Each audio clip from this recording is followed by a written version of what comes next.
आज के वक्त में लोगों की लाइफस्टाइल और खान पान काफी बिगड़ चुका है और इसी की वजह से बड़ी बड़ी संख्या में लोग किसी न किसी हेल्थ समस्या का शिकार होते जा रहे हैं। शरीर को स्वस्थ रखने के लिए हमारे हर अंग का हेल्दी होना बेहद जरूरी है। शरीर के पूरे विकास और तरीके से इसके कार्य करने के लिए सभी अंगों को सुचारू रूप से काम करना जरूरी है। अगर हमारा कोई अंग अस्वस्थ यानी कि अनहेल्दी होता है तो इसकी वजह से हम भी बीमार हो जाते हैं। आज हम अपने इस खास शो में बात करेंगे किडनी की, जो कि किडनी शरीर को इन्हीं जरूरी अंगों में से एक होता है जो हमारे शरीर में कई महत्वपूर्ण कार्य करती है। हमारे शरीर में ब्लड को फिल्टर करने का काम करता है किडनी, जिससे हमारे पूरे शरीर को पोषण मिलता है, न्यूट्रिएंट मिलता है। हालांकि किडनी खराब हो जाए तो हम कई तरह की गंभीर समस्याओं की चपेट में आ सकते हैं। ऐसे में यह जरूरी है कि समय रहते किडनी से जुड़ी किसी भी समस्या का जल्द से जल्द निदान का इलाज किया जाए। हम अपने इस खास कार्यक्रम स्वस्थ रहो मस्त रहो में एक्सपर्ट्स पैनल के साथ बातचीत करेंगे। हमारे साथ कई मेहमान भी जुड़ेंगे, लेकिन आपको ये समझने की जरूरत है, हमारे इस शो के कॉन्सेप्ट को भी समझने की जरूरत है कि आजकल जितने भी डॉक्टर्स हमारे साथ पैनल में बैठते हैं वो यही कहते हैं कि आप अपनी लाइफस्टाइल का ध्यान रखिए, आप अपनी डाइट का ध्यान रखिए, आप ब्रिस्क वॉकिंग का ध्यान रखिए, आप रनिंग का ध्यान रखिए, आप अपने हार्ट का ध्यान रखिए। और आज हमारे साथ जो एक्सपर्ट्स जुड़ेंगे वो बताएंगे कि आपको अपनी किडनी का कैसे ध्यान रखना है, क्योंकि किडनी से जुड़े भी कई समस्या होती है। किडनी में अगर आपको कोई परेशानी होती है तो उसके सिम्टम्स क्या है, अब ये समझ लीजिए। ज्यादा थकान आप महसूस करते हैं, आपकी बॉडी में बहुत थकान आ जाती है, आपको नहीं समझ में आता है कि ऐसा क्यों हो रहा है।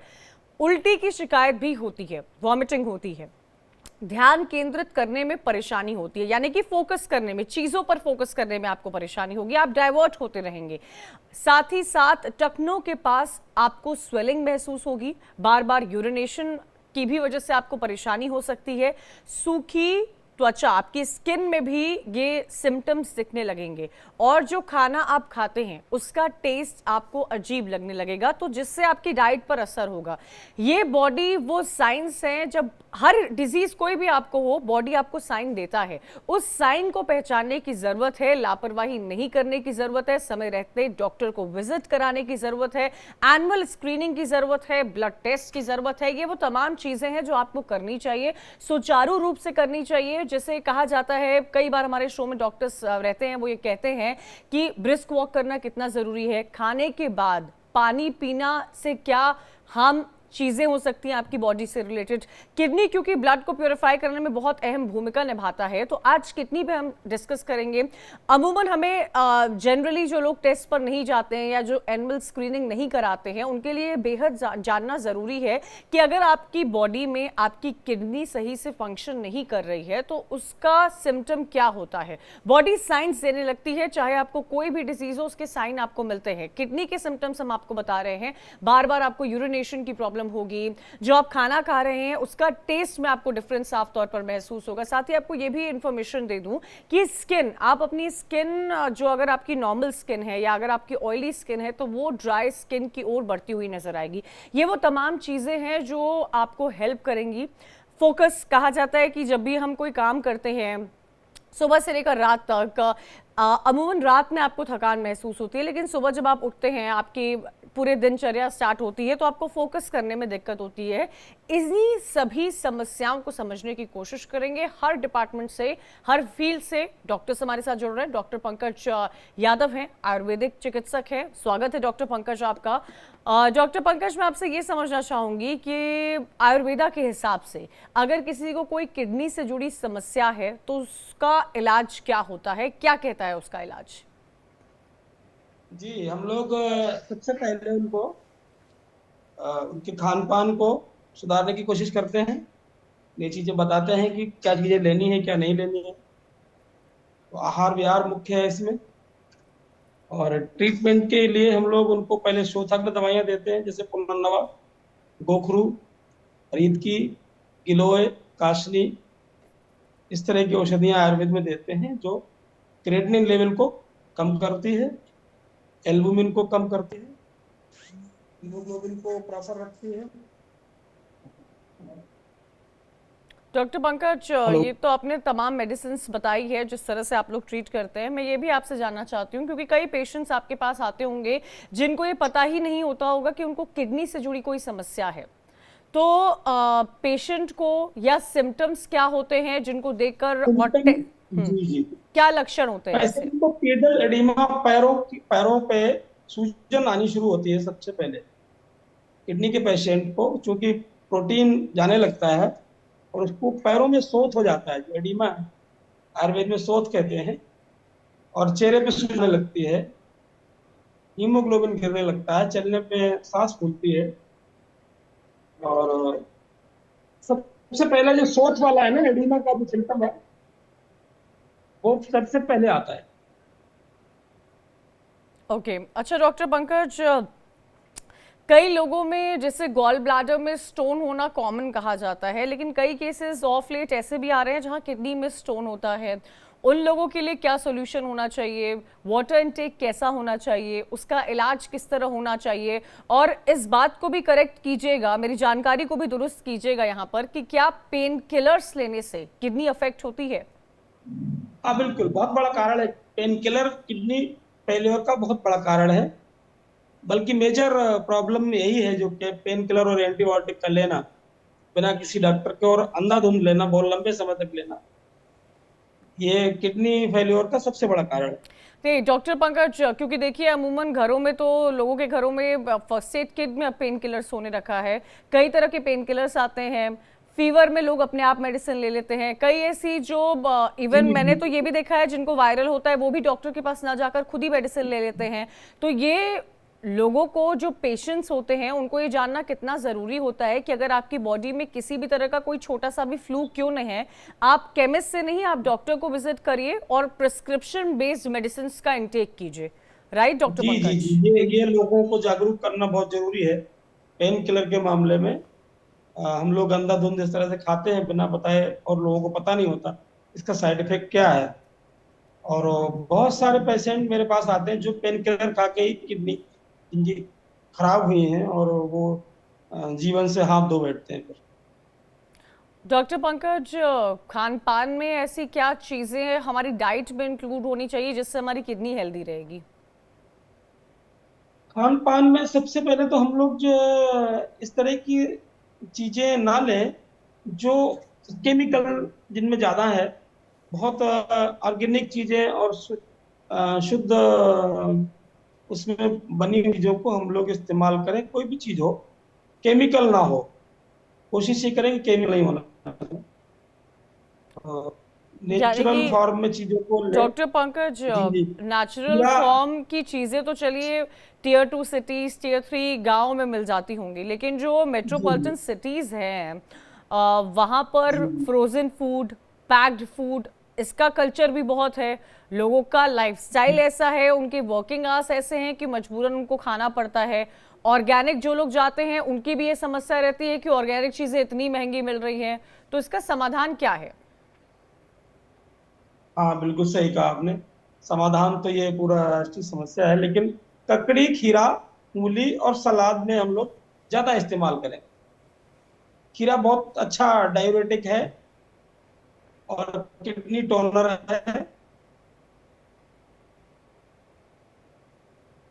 अच्छा डॉक्टर पंकज, ये तो नारियल पानी हम लोग ज्यादा इस्तेमाल करें, दिन में एक आध बार ले लें नारियल पानी को। ठीक है तो नेचुरल स्केवेंजर का काम करता है। अच्छा डॉक्टर पंकज, क्योंकि ये सारी चीज़ें जैसे आप जिन सैलड्स का नाम ले रहे हैं, वो समर फूड कहे जाते हैं। विंटर्स में लोग कम इसे खाना पसंद करते हैं क्योंकि प्रॉब्लम्स कई लोगों को इससे हो भी जाती है। विंटर में सैलड का मेन्यू क्या रखे? लोग क्या खाएं विंटर्स में गाजर के अलावा? हाँ नहीं, ये तो चीजें मिल सकती है ना। नींबू का इस्तेमाल हम लोग ज्यादा करें। लेमन हर जगह है, ककड़ी खीरा हर जगह है, और ये नारियल पानी भी अवेलेबल है। ये चीज अगर हम ये लेते रहेंगे तो किडनी स्टोन नहीं बनेगा। यानी कि हमें अपनी डेली लाइफस्टाइल में इन तमाम जी चीज़ों का इंट्रोडक्शन करना बेहद ज़रूरी है कि हम नारियल जी पानी सुबह जी ले रहे हों, हम दिन में खाने के जी साथ जी सैलड ले रहे हों, जिससे हम प्रिवेंट कर जी सकते हैं किडनी के तमाम प्रॉब्लम को। जी जी। क्योंकि सिट्रिक किडनी, एसिड वाली चीजें मिल ही जाती हैं, जैसे संतरा हुआ, मौसम्मी है। इन चीजों को ज्यादा इस्तेमाल करते तो स्टोन नहीं बनेगा, और किडनी के लिए अच्छी है ये। अच्छा डॉक्टर पंकज, जैसे जो लोग ड्रिंक करते हैं, जैसे जिनका अल्कोहल इंटेक रहता है, उनके लिवर पर असर होता है, जो सिगरेट ले रहे होते हैं उनके लंग्स पर असर हो रहा होता है, इन बिल्कुल तमाम बिल्कुल। नशीली चीजों का कितना बुरा असर किडनी पर पड़ता है? हाँ, जब लीवर पे असर पड़ेगा तो किडनी भी प्रभावित होती है, किडनी का आर्गन प्रभावित। ठीक है, डॉक्टर संजय कुमार भी हमारे साथ जुड़ गए हैं, एमडी है यूरोलॉजी डिपार्टमेंट के, और उनका भी स्वागत है। Doctor Sanjay, thanks for joining us. नमस्कार डॉक्टर नमस्कार संजय, मैडम। मैं आपसे ये समझना चाहूंगी कि लोग जब किसी पर्सन को किडनी से रिलेटेड कोई प्रॉब्लम होती है, और मैं बात भारत के कॉन्टेक्स्ट में कर रही हूं, मैं बात टीयर 2 टीयर सिटीज के कॉन्टेक्स्ट में कर रही हूं, क्योंकि वो लोग जल्दी हॉस्पिटल नहीं जाते हैं अपना इलाज कराने के लिए। तो ऐसा कहा जाता है कि हर डिजीज का बॉडी साइन देती है। किडनी से जुड़ी डिजीजेस के साइन क्या होते हैं जिससे इंसान को आभास हो जाए कि हाँ, something is not right with my body? इसमें किडनी के अंदर में बहुत सारी प्रॉब्लम होती हैं। अगर हम सर्जिकल प्रॉब्लम के बारे में पहले जाएं तो अगर किडनी में स्टोन है, तो अगर किडनी में स्टोन है तो सबसे पहले प्रॉब्लम आएगी कि मरीज को पेन होगा।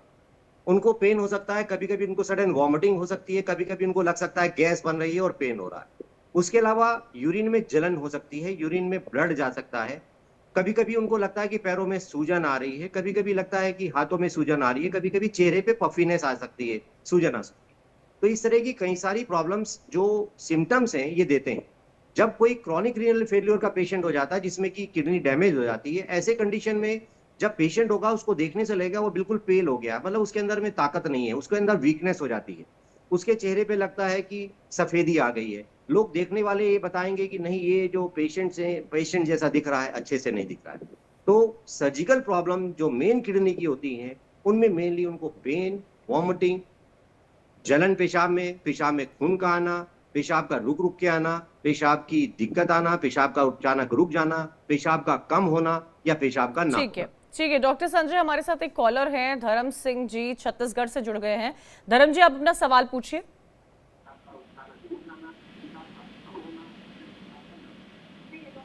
जी धर्म जी, आपको मेरी आवाज मिल रही है? मुझे उनकी आवाज़ नहीं मिल पा रही है, दोबारा जुड़ने की कोशिश करेंगे। ठीक है डॉक्टर संजय, ये भी मुझे बताइएगा कि जी कब वो समय आता है जब किडनी से रिलेटेड प्रॉब्लम का डायरेक्शन जो है वो सर्जरी के टुवर्ड्स मूव करता है, और किस हद तक हम किडनी से जुड़ी प्रॉब्लम को मेडिसिनल यूज से भी ठीक कर सकते हैं? वो बैलेंस या वो थिन लाइन कौन सी है जब पता चलता है कि no, this is what is going towards surgery, या यहाँ तक हम जो है मेडिसिन से रिकवर किया जा सकता है? जी। जैसे अगर हम किडनी में स्टोन की बात करें, क्योंकि सबसे ज्यादा जो कॉमन प्रॉब्लम है वो है किडनी में स्टोन, या फिर वो यूरेटर में स्टोन आ जाता है, या पेशाब की थैली में स्टोन आ जाता है, या पेशाब की नली में आके स्टोन रुक जाता है। अगर किडनी में स्टोन छोटा है, और अगर हम पहले बात करें प्रिवेंशन की, जैसे आपने बोला कि क्या करें कि जिससे ना बने, अगर हम प्रिवेंशन की बात करते हैं तो अगर हम रेगुलर इंटरवल पर 1 गिलास पानी हर 1.5 से 2 घंटे में पीते रहेंगे तो हमें स्टोन बनने की संभावनाएं बहुत ही कम होगी। आप अगर ये देखते हैं कि जो लोग ऑफिस गोइंग है, आजकल स्टोन बहुत कॉमन हो गया है। ऑलमोस्ट हम देखते हैं कि हर तीसरे व्यक्ति को एक स्टोन की प्रॉब्लम आ रही है। छोटे छोटे स्टोन जब वो अल्ट्रासाउंड कराते हैं तो डिटेक्ट होते हैं कि उनके किडनी में छोटे छोटे स्टोन। इसका मुख्य कारण जो है वो हमारा लाइफ स्टाइल है। हम पानी नहीं पी रहे हैं, हम कॉफी पी रहे हैं, हम फास्ट फूड खा रहे हैं, बट पानी पीने के लिए हमारे पास समय नहीं है, बिकॉज वी थिंक कि अगर हम कोल्ड ड्रिंक पी लेंगे तो वो भी 10 रुपए की आएगी, और हम पानी की बोतल लेंगे वो भी 10 रुपए की आएगी। तो what I suggest personally to all our viewers कि हमें पानी का अल्टरनेटिव कोई नहीं। पानी ठीक एक है। ऐसी चीज है जिससे कि जब पानी हम रेगुलर इंटरवल पर पीते रहेंगे, स्टोन कैसे बनता है पहले आप ये समझे कि स्टोन में जब कंसंट्रेटेड यूरिन होता है, जब ये किडनी के अंदर में छनता है, तो जो किडनी के अंदर में पेपिला होती है उसके अंदर में छोटे छोटे स्टोन के कण जमा हो जाते हैं, क्रिस्टल्स जिसको कहते हैं हम लोग। तो क्रिस्टल जमा होते हैं, एक के ऊपर एक क्रिस्टल जमा होते हैं। हम नॉन वेज फूड ज्यादा खाते हैं जिसकी वजह से यूरिक एसिड बढ़ता है, या हम हाई प्रोटीन डाइट खाते हैं, सबको मस्कुलर बॉडी बनानी है, मसल्स बनानी है, तो हम हाई प्रोटीन फूड खाते हैं जिसकी वजह से यूरिक एसिड बॉडी के अंदर में बढ़ता है। And uric acid is a very good concentrator of the crystals. जब यूरिक एसिड के क्रिस्टल्स किसी भी पेपिला में यूरिन को छानते समय, ब्लड को जब छानते हैं, तो यूरिन जब बनता है तो वो क्रिस्टल्स पेपिला में जमा हो जाते हैं किडनी के, और धीरे धीरे ये क्रिस्टल्स कैल्शियम, फास्फोरस, सबके क्रिस्टल्स को अपनी तरफ में आकर्षित करता है, जिससे कि वो सारे के सारे क्रिस्टल्स एक साथ जुड़ के छोटे छोटे स्टोन बना देते हैं। अगर हम पानी रेगुलर इंटरवल पर पीते रहेंगे तो ये जो ठीक है क्रिस्टल्स डॉक्टर आपस में संजय। जुड़ के स्टोन बना रहे हैं, यस, ये नहीं अच्छा होगा। डॉक्टर संजय, क्योंकि एक रेगुलर कॉलर इंटरवल भी हमारे साथ काफी देर से जुड़े हुए हैं, रहमान हैं दिल्ली से। रहमान जी, आप अपना सवाल पूछें। डॉक्टर साहब, मेरे ना तीन तीन साल से स्टोन है मेरे इसमें, लेफ्ट हैंड की किडनी में। हेलो जी जी रहमान, आपकी आवाज आ रही है, सवाल पूछे अपना पूरा। तो लेफ्ट हैंड की साइड में किडनी में डॉक्टर साहब मेरी स्टोन है। पहले मेरी थी 11 पॉइंट थी, अब जो है दो जो बची हैं 6 mm की हैं। तो मैं वो उसकी नहीं, कभी भी दर्द उठ जाता, बार बार मेरे रिपीट हो जाती है वो। डॉक्टर संजय, ये जो रहमान को इनको लेफ्ट स्टोन बन साइड रहे की हैं किडनी बार में बार स्टोन है। जी, लेफ्ट किडनी में स्टोन है और बार बार रिपीट हो जा रहे हैं। 10 mm का, 12 mm का स्टोन इनको बन रहा है। इसका भी मुख्य कारण यही है क्योंकि इनके अंदर में यूरिक एसिड या कैल्शियम बढ़ा हुआ होगा। यूरिक एसिड जिनके बढ़े होते हैं उनके केसेस में रिकरेंट स्टोन होने की संभावना बहुत ज्यादा होती है। और दूसरा, इनके अंदर में ट्यूबुलर एसिडोसिस होगा, या हो सकता है जो कंजेनाइटल एक प्रॉब्लम होती है, रीनल ट्यूबुलर एसिडोसिस। इस तरह की प्रॉब्लम जिन लोगों में होती हैं उनमें स्टोन्स बनने की संभावनाएं बहुत ज्यादा होती हैं और रिकरेंट स्टोन बहुत ज्यादा बनते हैं।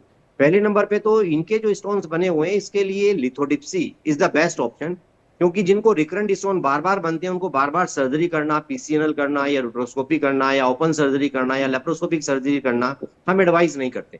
जिनको रिकरेंट स्टोन बन रहे हैं उनको अर्ली स्टेज में ही अगर हम लिथोडिप्सी कर देंगे तो लिथोडिप्सी से वो स्टोन्स पूरे इजीली निकल जाते हैं।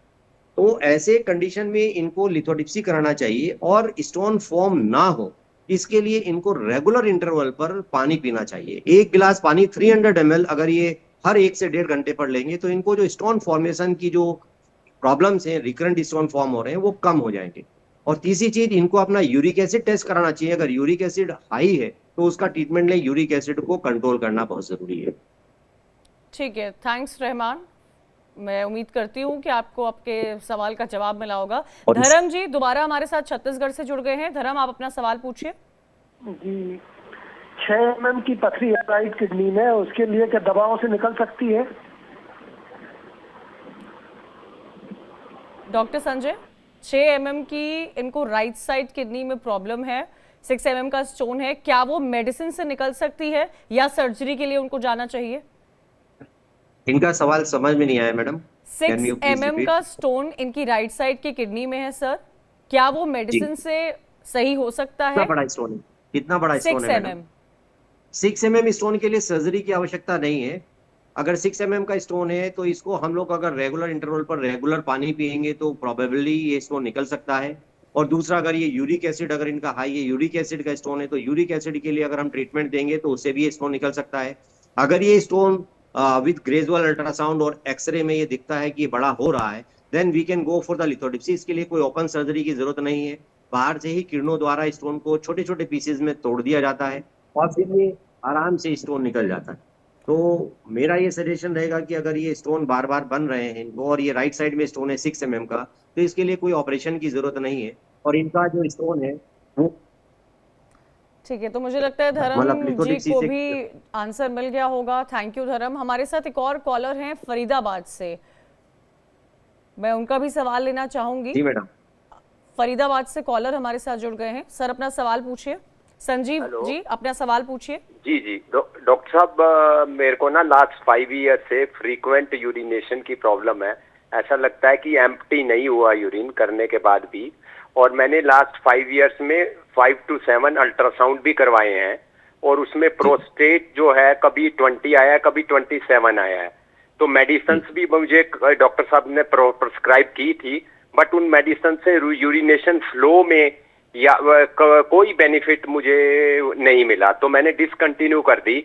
और मैं फिर जो लाइफस्टाइल चेंज है या कुछ है, water content and all and patience more, and every time when I feel urination I try to amplify myself. This thing I am doing for the last 5 years, but मेरे को लगता है कि initial भी फ्लो में देरी लगती है, तो ये सारी प्रॉब्लम मेरे साथ है। क्या एज है आपकी? I am 53. Hello doctor 53. Sanjay, 53 years. इनकी एज क्या है? 53। 53. 53 साल की है डॉक्टर संजय। हेलो। संजीव जी की एज 53 इयर्स की है। यूरिनेशन की उनको बार बार 5 साल से प्रॉब्लम है। जी। संदीप जी को अगर ये प्रॉब्लम 5 साल से है तो मुझे लगता है कि उनको स्ट्रक्चर ऑफ यूरेथ्रा है, क्योंकि 5 साल पहले इनकी एज रही होगी 48 ईयर्स, तो 48 ईयर्स की एज में प्रोस्टेटिक सिम्टम्स नहीं होते। तो ऐसे कंडीशन में इनको स्ट्रक्चर यूरेथ्रा होगी, इसीलिए इनको जो मेडिसिन दी जा रही है, चाहे वो यूरिमैक्स दी जा रही होगी, चाहे वो सिलोट्रिस दी जा रही होगी या रेपिलिफ दी जा रही होगी, उससे इनको फायदा नहीं हो रहा है। इनको 2-3 इन्वेस्टिगेशन कराने पड़ेंगे, जिसके बेसिस पर हम लोग ये डिसाइड कर पाएंगे कि इनकी एक्चुअल प्रॉब्लम क्या है। क्योंकि इनको जो लग रहा है, जो इनके सिम्टम्स हैं, उसके हिसाब से इनको पेशाब की नली के अंदर में रुकावट है, जिसको हम लोग स्ट्रक्चर ऑफ यूरेथ्रा कहते हैं। इसके लिए इनको अल्ट्रासाउंड के साथ साथ एक तो पोस्टवॉइड रेजिड्यू देखना पड़ेगा कि इनका यूरिन करने के बाद में कितना यूरिन रह रहा है। सेकंड नंबर पर इनको एक यूरोफ्लोमेट्री करानी पड़ेगी, जिससे ये पता चलेगा कि इनके जो यूरिन का फ्लो है वो कितना है। नंबर 3, इनको एक रिट्रोग्रेड यूरेथ्रोग्राम कराना पड़ेगा, जिससे ये पता चलेगा कि इनकी जो यूरेथ्रा है उसमें कहाँ पर स्ट्रक्चर है।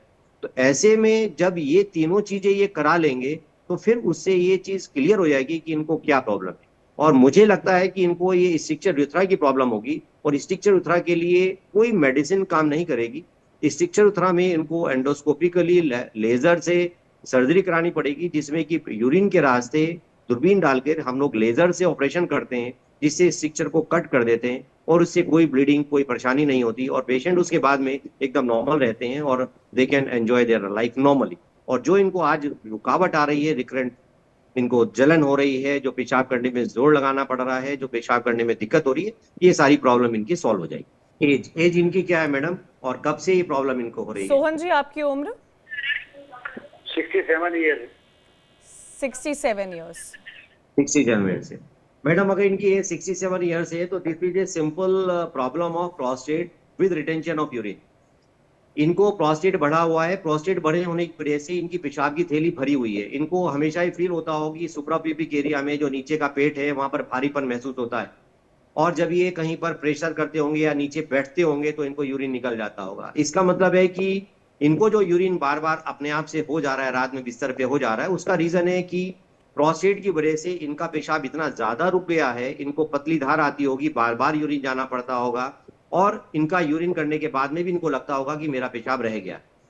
क्योंकि ऐसी कंडीशन में प्रोस्टेट होने की वजह से इनका जो यूरिन है पूरा का पूरा पेशाब की थैली में रुका हुआ है। जो मैं आपको बात कर रहा था अल्ट्रासाउंड में, अगर इनका पोस्टवॉइड रेजिड्यू यानी कि यूरिन करने के बाद में कितना यूरिन पेशाब की थैली में है, अगर ये चेक करेंगे तो इनका यूरिन कम से कम 300 प्लस आएगा, 300 ml प्लस इनका यूरिन पेशाब करने के बाद में रुका हुआ रहेगा अल्ट्रासाउंड में।